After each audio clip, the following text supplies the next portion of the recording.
రైతులకి ఆదుకుంటే చాలు. డబ్బు ఇచ్చాక ఇంకా జనాలు ఇంకా విరవేగిపోతున్నారు. తీసుకునేటప్పుడు తీసుకోవాలి మంచిగా, చేసేటప్పుడు చేశారని చెప్పి రెడ్డి గారు పెట్టిన కొన్ని మంచిగా ఉన్నాయి.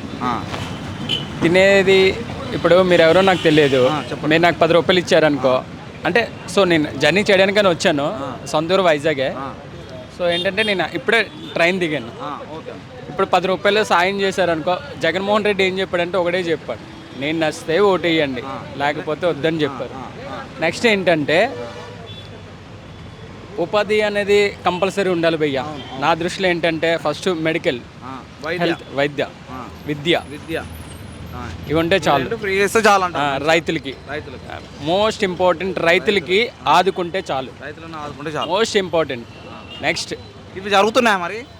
జరుగుతున్నాయంటే జరిగేది అమల్లో ఉన్నాయి, కానీ జరుగుతున్నాయంటే జరుగుతున్నాయి. కొందరు ఇస్తున్నారు కదా, రైతు భరోసా అని ఇస్తున్నారండి, ఇస్తున్నారు. అందే వాళ్ళకి అందుతున్నాయి, అందులేని వాళ్ళకి అందట్లేదు. సో ఏంటంటే ఇప్పుడు అమ్మ ఒడి అని అన్ని వస్తున్నాయి, అన్ని వస్తున్నాయి. పథకాల వల్ల ఉపయోగం లేదంటారా? లేదండి.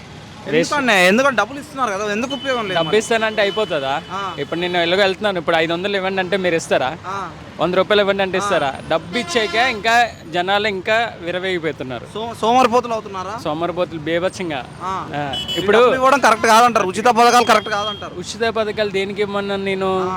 రైతులకి వైద్యం, విద్య, ఈ మూడు ఇవ్వాలి. ఇది కాకుండా అనవసరమైన ఉచిత పథకాలు ఇస్తున్నారండి. ఆటో వాళ్ళకి ఇస్తున్నారు, తీసుకున్న వాళ్ళు తీసుకుంటున్నారు, ఉన్నోళ్ళు ఉంటున్నారు. నెక్స్ట్ ఏంటంటే ఇప్పుడు సాధారణంగా ఇప్పుడు నేను డ్రైవింగ్ చేస్తాను, నా బైక్ అన్నీ ఉంటేనే కదా వాడు ఆపడు. వాడు ఎందుకు ఆపుతాడు? అన్నీ నువ్వు పర్ఫెక్ట్గా పెట్టుకుంటే ఎవడ ఆపడు, ఎవడైనా ఫైన్ వేస్తాడు. దాని గురించి మాకు ఇచ్చిన దాంట్లో నుంచి ఎలా చేస్తున్నారు అన్నీ కరెక్ట్ కాదండి. తీసుకునేటప్పుడు తీసుకోవాలి మంచిగా, చేసేటప్పుడు చేశారని చెప్పి. అంటే ఒక వైపు నుంచి ఇచ్చి ఇంకో వైపు నుంచి లాగేసుకుంటున్నారంట, నిజమేనా? అది ఫేక్ అండి, అది ఫేక్. ఫేక్ అంటే పన్ను రూపంలో, ట్యాక్స్ రూపంలో, చార్జెస్ రూపంలో. ఏ ప్రభుత్వం అదే చెప్తుంది. ఇప్పుడు చంద్రబాబు నాయుడు చెప్తున్నాడు 3000 ఇవ్వచ్చు. చంద్రబాబు నాయుడు గారు చెప్తున్నారు ఇప్పుడు 3000 ఇస్తానని. అదే ఫస్ట్ ఇవ్వచ్చు కదా, ఇంటికి ఒక లారీ, ఇంటికి ఒక ఉద్యోగం అని చెప్పాడు ముందు. ఇప్పుడు ఏమైంది? ఏమీ లేదు, కష్టం. రాజధాని అంటే ఏంటి? ఏది మన ఆంధ్ర రాష్ట్రం రాజధాని ఏంటండి? ఒకటి, ఇప్పుడు మన ఇంట్లో మనం ఉన్నాం, ఉదాహరణకి మనందరం కలిసి ఉంటాం. నీ మెంటాలిటీ వేరేగా ఉంటుంది, తమ్ముడు మెంటాలిటీ వేరేగా ఉంటుంది. వాళ్ళకి నేను ఉండాలంటే అవ్వదు కదా, నాకు నచ్చినట్టే నేను ఉంటా. అనగానే అయిపోవండి ఏ పనులు కూడానా. ఇప్పుడు ఒక సీఎం ఉన్నారు అనగానే పనులు అయిపోవు, దానికి కూడా ఓపు పట్టాలి. చేసుకొస్తున్నాడు అన్నీని, కానీ ఓపు పట్టాలి. ఇంకా ఎన్ని రోజులు? 5 ఏళ్ళు అయిపోయాయి, ఎలక్షన్స్ కూడా వస్తున్నాయి. ఇంకా ఎన్ని నెలలు అంటే చెప్పండి. రాజధాని ఆల్రెడీ రాష్ట్రం విడిపోయి 10 ఏళ్ళు అయింది కదా, ఇంకెన్ని నెలలు వెయిట్ చేయాలి రాజధాని కోసం చెప్పండి. మరి చంద్రబాబు హయాంలో ఎందుకు అట్లాగే లేపారు? అప్పుడు అమరావతి స్టార్ట్ చేశారన్నారు కదా, స్టార్ట్ చేసి సగంలో వదిలేశారు, అంతే కదా. సగంలో ఇప్పుడు నేనున్నాను, నేను ఇల్లు కట్టుకుంటాను అంటాను, తమ్ముడు నువ్వు హెల్ప్ చేస్తానంటే చెప్పండి, ఏది కావాలంటారు? అమరావతియా, వైజాగ్, ఏది బాగుంటుంది అంటారు? వైజాగ్ అయితే బాగుంటుంది. వైజాగ్ అయితే క్యాపిటల్ అయితే డెవలప్మెంట్ ఆల్రెడీ అవుతుంది కూడా. ఇప్పుడు కొన్ని రోజుల్లో పవన్ కళ్యాణ్ గారు, చంద్రబాబు గారు కలిసి వస్తున్నారు, ఓకేనా? ఒకవైపు జగన్ గారు, ఎవరు వస్తే బాగుంటుంది అంటారు? జగనే, మళ్ళీ జగనే. పవన్ కళ్యాణ్ గారు ఈసారి మళ్ళీ గాజువాకలో పోటీ చేస్తారంట, గెలుస్తారంటారా? మళ్ళీ కష్టం. ఎందుకన్నా? రెండోసారి చేస్తున్నారు కదా. లేదు ఒకటండి. ఇప్పుడు నేను ఒకటే చెప్తున్నా, రాజకీయం వేరు, సినిమా ఫీల్ వేరు.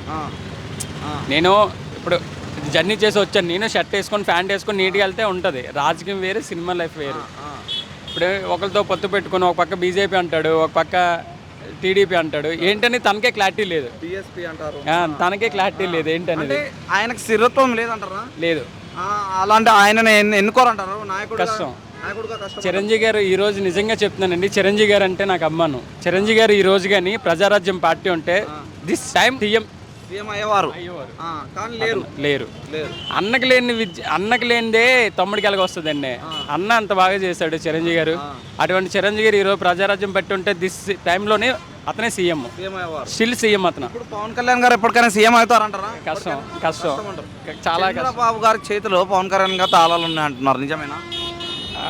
చంద్రబాబు గారు చెప్పినట్టు కష్టం అండి, మనకు తెలీదు.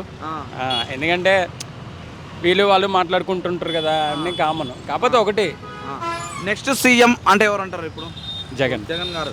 పక్కా జగన్ గారు వస్తారు మళ్ళీ 175కి 170 సిద్ధం అంటున్నారు గెలుస్తారా 175 అంటే 175 రావు. అటు ఇటుగా కానీ సీఎం అయితే అవుతారు సీఎం నెక్స్ట్ సీఎం ప్రభుత్వం అయితే ఈయననే form నెక్స్ట్ జగన్.